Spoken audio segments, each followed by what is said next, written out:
चलिए फिर मैं आप लोग के लिए बायोलॉजी लेकर आया हूँ। आपके जनरल कंपटीशन के लिए काफ़ी उपयोगी है, ठीक है। और ये थोड़ी सी चीज़ है, इसे आप किसी कॉपी के कोने में पढ़ उड़ के फेंक दीजिएगा, ठीक है। ये थोड़ी सी चीज़ है, मैं अभी आपको याद करवा देता हूँ। इसमें ज़्यादा टेंशन की बात नहीं है, लेकिन पढ़ने का एक तरीका बनाइए आप, ठीक है। देखिए, कोई भी एग्जाम में सक्सेस होने के लिए सबसे पहले हमारे पास एक टाइम टेबल होना चाहिए, ठीक है। अगर आप चाहते हैं कि तैयारी आपकी अच्छी से हो, आपका मैं मदद कर सकूं, तो चैनल को सब्सक्राइब कर लीजिए। हमसे जितना होगा आपका मदद मैं करूंगा, ठीक है। तो चलिए सबसे पहले हम लोग देखते हैं बायोलॉजी को, ठीक है। तो बायोलॉजी को हम हिंदी में बोलते हैं जीव विज्ञान, ठीक है। ये बात आप सब कोई जानते हैं, पहले से जानते हैं, इसे पढ़ चुके हैं आप लोग। क्या बोलते हैं? जीव विज्ञान बोल, ठीक है। तो ये जीव विज्ञान जो है ये किन किन शब्दों से मिलकर बना है, ठीक है।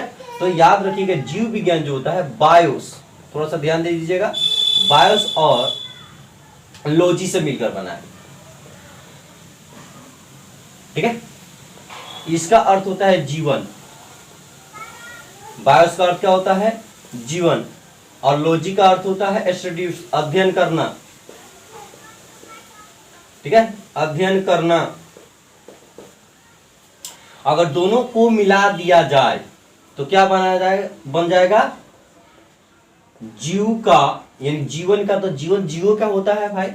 तो जीव का अध्ययन करना।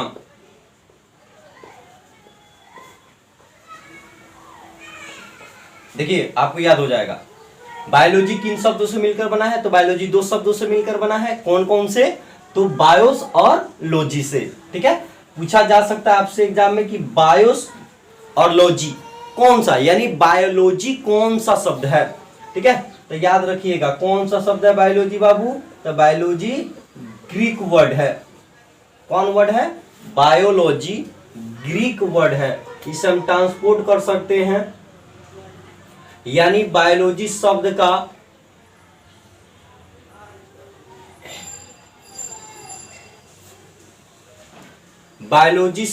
सबसे पहले, यानी कौन?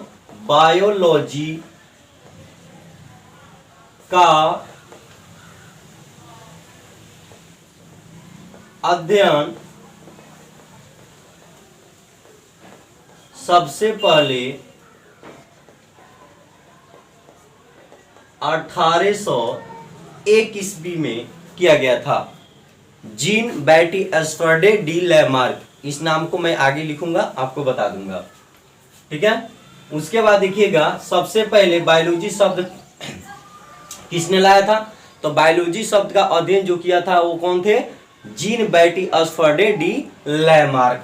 कब किया गया था वो? 1801 ईस्वी में। तो याद रख सकते हैं, बायोलॉजी शब्द का प्रयोग सबसे पहली बार किया गया था। तो कब किया गया था? 1801 ईस्वी में। अब बात आता है कि बायोलॉजी शब्द किनका अध्ययन करता है? बायोलॉजी किनका अध्ययन करता है? तो याद रखिए, जो जीव जिंदा है उसका भी अध्ययन करता है, और जो जीव मृत है यानी मर चुका है उसका भी अध्ययन करता है बायोलॉजी, ठीक है।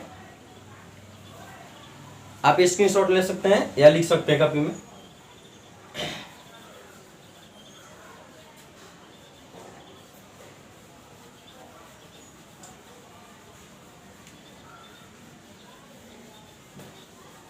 थोड़ा यहाँ देखिएगा, बात बताया गया था, अभी बताए थे बायोलॉजी को दो भागों में बांट गया है। एक भाग में बांटा गया जिसे बोलते हैं जूलॉजिकल साइंस, ठीक है। एक में बोटनी साइंस, यानी जूलॉजिकल का मतलब होता है जंतु विज्ञान, और बोटनी का मतलब होता है, हिंदी होता है वनस्पति विज्ञान, ठीक है। तो जंतु विज्ञान में जीवों के अध्ययन किया जाता है। देखिएगा, जंतु मतलब जैसे हम लोग उसमें आ जाते हैं, कीड़ा मकोड़ा आ जाता है, तो उसमें जो छोटे मोटे कीटाणु कीट है वहां से लेकर और बड़े से बड़े जानवर तक, ठीक है। मानव भी एक प्रकार के जानवर ही है, ठीक है। आप कंफ्यूज नहीं होइएगा, इसके चर्चा हम आगे कर देंगे।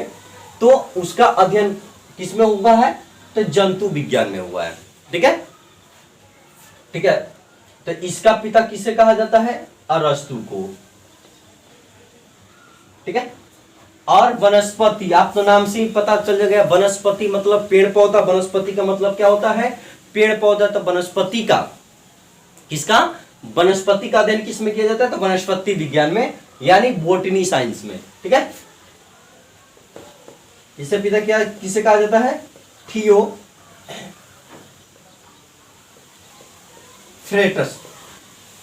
थियोफ्रेटस, थियोफ्रेटस। याद रखिएगा, इस जूलॉजिकल साइंस का पिता यानी जंतु विज्ञान का पिता किसे कहा जाता है? अरस्तु को। और बॉटनी साइंस का पिता किसे कहा जाता है? तो थियोफ्रेटस को। लेकिन पूछा जाए कि जीव विज्ञान का पिता यानी बायोलॉजी का पिता किसे कहा जाता है, तब भी आप आंसर याद क्या रखिएगा? अरस्तु को। क्यों अरस्तु को क्यों कहते हैं? तो आप बात जानते हैं, सबसे पहले आप बात ये भी जान चुके हैं कि अरस्तु अपने जीवन काल में सबसे ज्यादा यानी लगभग 500 प्लस जीव जंतुओं का अध्ययन किया। किसने? अरस्तु ने सबसे ज्यादा 500 प्लस जीव जंतुओं का अध्ययन किया, जिसके कारण जीव विज्ञान यानी जंतु विज्ञान का पिता अरस्तु को कहा जाता है और जीव विज्ञान के भी पिता अरस्तु को कहा जाता है। क्वेश्चन पूछा जा सकता है कि थियोफ्रेस्ट को वनस्पति विज्ञान के पिता क्यों कहा जाता है? तब बोलिएगा इन्होंने 500 से अधिक पेड़ पौधों के बारे में अध्ययन किया है, इसीलिए हम लोग वनस्पति विज्ञान के पिता किसे कहते हैं? थियोफ्रेस्ट को। आज जीव विज्ञान के पिता अरस्तु को क्यों कहते हैं? क्योंकि उन्होंने 500 जीव जंतुओं का क्या किए थे? अध्ययन किए थे। किसी को डाउट?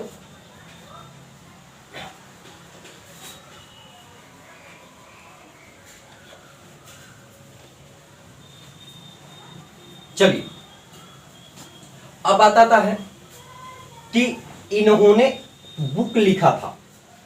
इन्होंने क्या लिखा था? बुक लिखा था। ठीक है, तो इन्होंने जो बुक लिखा था उस बुक को क्या कहते हैं? कौन कौन से बुक लिखा था? तो देखिए, ये सब जो चीज देख रहे हैं आप स्क्रीन पर जो दिखाई दे रहा है, तो यहाँ पे जूलॉजिकल साइंस बहुत पुरानी साइंस है। मतलब आज तो खोजा नहीं गया होगा, बहुत सारे पहले खोजा गया होगा और खोजने में समय लगा होगा। खोजने में क्या लगा होगा? समय लगा होगा। एक मिनट, थोड़ा सा पानी पी लें।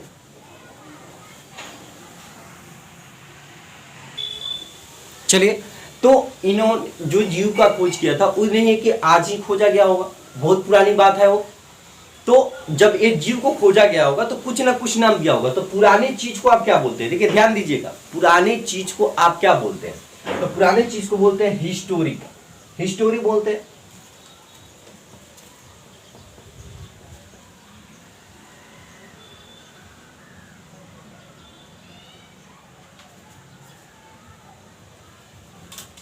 यहां देखिएगा थोड़ा सा,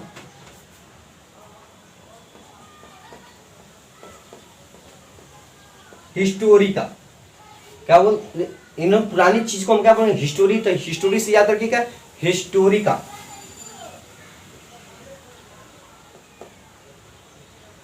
एनीमेटियम, एनीमेटियम याद रखिएगा। अरस्तु ने जो बुक लिखा था जंतु विज्ञान का, जिसमें बहुत सारे जीवों का अध्ययन किया गया था, उस बुक का नाम क्या दिया गया? तो हिस्टोरिका एनिमेटियम। हिस्टोरिका एनिमेटियम नाम दिया गया था। पूछा जाता है हिस्टोरिका एनिमेटियम किसने लिखा था? तो अरस्तु ने लिखा था। थियोफ्रेस्ट ने क्या लिखे थे? तो वो लिखे थे हिस्टोरिका, हिस्टोरिका। ठीक है,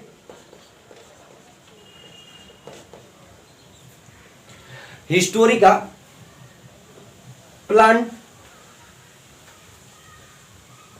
प्लांट्रियम, हिस्टोरिका प्लांट्रियम, हिस्टोरिका प्लांट्रियम लिखा गया था। याद रखिएगा।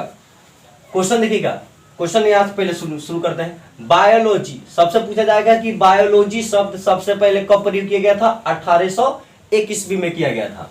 ठीक है, बायोलॉजी कौन सा शब्द है? तब पूछा जाएगा कौन सा शब्द है, तो आपका आंसर क्या हो जाएगा? ग्रीक वर्ड है। कौन सा वर्ड है बाबू? ग्रीक वर्ड है, यानी ग्रीक शब्द है। ठीक है, बायोलॉजी को कितने भागों में बांट दिया गया? तो 2 भागों में बांट दिया गया। कौन कौन से? एक होता है जूलॉजी और एक होता है बोटनी। एक होता है जूलॉजी और एक होता है बोटनी। जूलॉजी को हिंदी में हम क्या कहते हैं? जंतु विज्ञान। और जंतु विज्ञान के पिता किसे कहते हैं? अरस्तु को। अरस्तु को क्यों कहा जाता है? क्योंकि इन्होंने अपने जीवन काल में कितना बाबू? 500 प्लस जीव जंतु का अध्ययन किए थे, जिसके कारण इनका पिता अरस्तु को कहते हैं। तो अरस्तु जी ने जो बुक लिखा था जिसमें जीवों का अध्ययन किया था, उस बुक का नाम क्या पड़ा था? तो हिस्टोरिका एनिमेटिव, याद रखिएगा हिस्टोरिका एनिमेटिव। यहां से भी क्वेश्चन बनता है, या क्वेश्चन पूछेगा जंतु विज्ञान के पिता किसे कहा जाता है? तो अरस्तु को कहा जाता है। क्यों कहा जाता है? क्योंकि इन्होंने 500 जीव जंतुओं का अध्ययन किया था। नेक्स्ट फिर आता है बोटनी। बोटनी का मतलब होता है वनस्पति विज्ञान। बोटनी क्या है बाबू? वनस्पति विज्ञान, इसका हिंदी होता है वनस्पति। तो वनस्पति में किसका अध्ययन किया जाता है? तो पेड़ पौधों का अध्ययन किया जाता है। किसका अध्ययन किया जाता है बाबू? पेड़ पौधों का अध्ययन किया जाता है, ठीक है। और इन्होंने किसने अध्ययन किया था? तो थियोफ्रेट्स ने, और इन्होंने 500 प्लस पेड़ पौधों के बारे में जानकारी दी थी, जिसके कारण वनस्पति विज्ञान के पिता थियोफ्रेट्स को मान लिया गया था। क्वेश्चन ये भी आपके एग्जाम में पूछता है कि वनस्पति विज्ञान के पिता किसे कहते हैं? तो थियोफ्रेट्स को। लेकिन जो बुक लिखा था, थियोफ्रेट्स ने जो पहली बुक लिखा था जिसमें वनस्पति विज्ञान का अध्ययन किया गया था, उस बुक का नाम क्या था? तो बोलिएगा हिस्टोरिका प्लांटेरियम। हिस्टोरिका प्लांटेरियम, तो याद रखिएगा। एनिमिनियम, एनिमिनियम से एनिमल से आप एनिमेट्रियम याद रखिएगा, एनिमल से एनिमेट्रियम, तो और प्लांट से प्लांटेरियम याद रखिएगा। एनिमल मतलब जंतु, जीव जंतु। एनिमल मतलब क्या होता है? जीव जंतु। तो जंतु के बारे में जो किताब में लिखा गया था, उस किताब का नाम क्या था? तो हिस्टोरिका। बीती हुई बात ना है, तो जो बात बीती हुई है पुरानी है, तो हिस्ट्री से हिस्टोरिका, एनिमल से एनिमेट्रियम, ठीक है। तो ये आपको याद रह जाएगा। हिस्टेरिका देखिएगा, हिस्टोरिका जो है बाबू, क्या है बाबू? हिस्टोरिका, तो बीती हुई बात है, तो हिस्ट्री से हिस्टोरिका याद रखिएगा। और प्लांट, पेड़ पौधों को प्लांट बोलते हैं, क्या? प्लांट याद रखिएगा। तो प्लांटेरियम, प्लांट से प्लांटेरियम, ये आपको याद हो जाना चाहिए। बहुत छोटी चीज है, आप लोग पूरे वीडियो को देखिए, ठीक है। थोड़ा सा मेरे तरफ से हेल्प कीजिए, ठीक है। लाइक और सब्सक्राइब थोड़ा बढ़ाइए, ताकि मुझे भी वीडियो बनाने में तो रुचि हो, ठीक है। और मैं इतना विश्वास दिला दूं कि आपको किसी प्रकार की दिक्कत नहीं होने दूंगा जीएस में। आप टेंशन फ्री रहिए। और इस चैनल पे 9th class, 10th class, 11th, 12th का भी प्रोवाइड होगा वीडियो। तो आप लोग अपने छोटे भाई या जो भी आपके फ्रेंड्स हो, उन लोगों को सब्सक्राइब करवा दीजिए। चलिए फिर मिलते हैं अगले वीडियो में। Thank you.